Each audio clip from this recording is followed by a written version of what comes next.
আসসালামু আলাইকুম রহমতুল্লাহি বারাকাতু। পদ্মা, মেঘনা, ডাকাতিয়া নদী মিশ্রিত আমাদের এই চাঁদপুরের বড় স্টেশন। আজকে আমি আমাদের এই চাঁদপুরের বড় স্টেশন হতে আমাদের মেঘনা নদীর কুল হতে সকল কিছু আপনাদের মাঝখানে তুলে ধরবো। আশা করি ভিডিওটা আপনাদের কাছে ভালো লাগবে। সো সম্পূর্ণ ভিডিওটা দেখার চেষ্টা করবেন।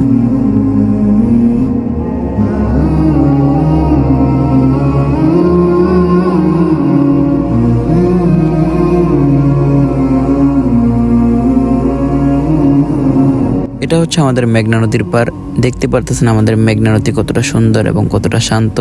আর এখন নদীর মাঝখানে কোনো নৌকা বা কোনো জেলে দেখা যেতেছে না, কারণ হচ্ছে এখন অভিযানের সময়, মানে এখন মা ইলিশের অভিযান চলতেছে আমাদের চাঁদপুরে। আর ওই যে দেখেন একজন মাছ ধরতেছে, তারপরে আর কি কিছু মানুষ ফাঁকে ফাঁকে আর কি চলে যায় নদীর মাঝখানে, মানে পুলিশের চোখ ফাঁকি দিয়ে আর কি চলে যায়। সো উনি একাই আর কি মাছ ধরতেছে।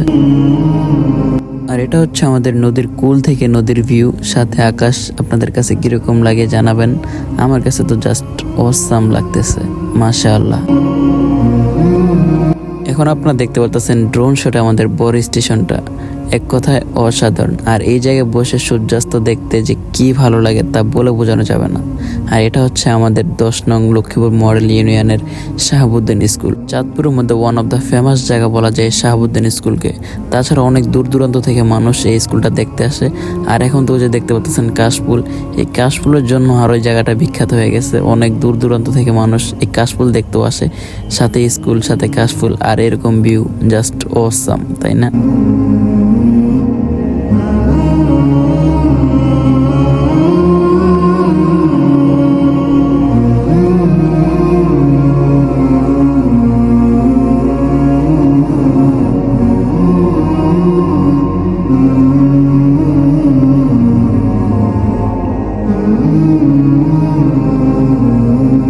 এটা হচ্ছে ফারিসা হোটেল অ্যান্ড রিসোর্ট, যেটা কিনা চাঁদপুরের প্রত্যেকটা মানুষ এখন চিনে, একটা ভাইরাল জায়গা বলতে পারেন। আর রাত্রেবেলা এখানে লাইটিংটার জন্য জাস্ট অসাম লাগে। আপনাদেরকে আমি সাজেস্ট করবো যে আপনারা শীতের সময় যাওয়ার চেষ্টা করবেন, তাহলে হচ্ছে আপনারা গাছের ফুল এবং কিছু ফলও দেখতে পারবেন এবং সেগুলো খাইতেও পারবেন। আমি এমন একটা সময় গেছিলাম যখন বুঝছেন কোনো ফল বা কোনো ফুল কিছুই দেখতে পারিনি, বাট রাত্রের লাইটিংটা দেখতে পারছি।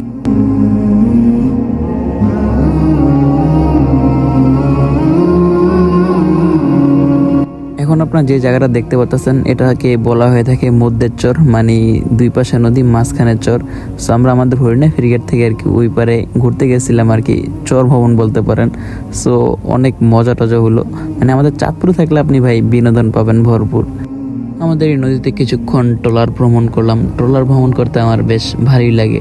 এবার ক্যামেরাম্যান ভাইকে দিয়ে একটু সিনেমাটিক শট নেওয়ার চেষ্টা করলাম। জানি না কীরকম হয়েছে, আমি তো পোস্টপাস নিয়ে বসেই রয়েছি। আমাদের নদীর পারে একটা সিনেমাটিক শট হবে, সো আপনাদের মাঝখানে এটা তুলে ধরলাম। জানি না কতটুকু কী হয়েছে, আপনারা কমেন্ট করে জানাবেন।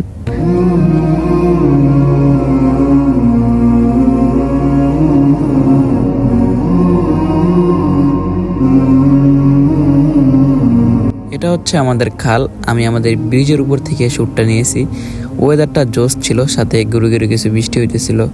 সো ভাবলাম কেননা একটা ভিডিও করা যাক। সো সেই ভিডিওটা আপনাদের মাঝখানে তুলে ধরলাম। এটা হচ্ছে আমাদের হরিণা ফেরিঘাট, আর আমরা এখানেই বসে বেশিরভাগ সময় আড্ডা দিই। মনে করেন দিনে 2-1 আমাদের এখানে আসাই হয়।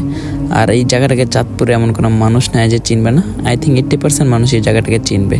আর এখান থেকেই লাল টকটকে সূর্য, ডুবন্ত বিকেল, জাস্ট অসাধারণ একটা মুহূর্ত, যা বলে বোঝানো যাবে না। সো আপনাদের কাছে ভিডিওটা কিরকম লাগছে কমেন্ট করে জানাবেন, এবং সবাই ভালো থাকবেন, সুস্থ থাকবেন। আসসালামু আলাইকুম রহমতুল্লাহ।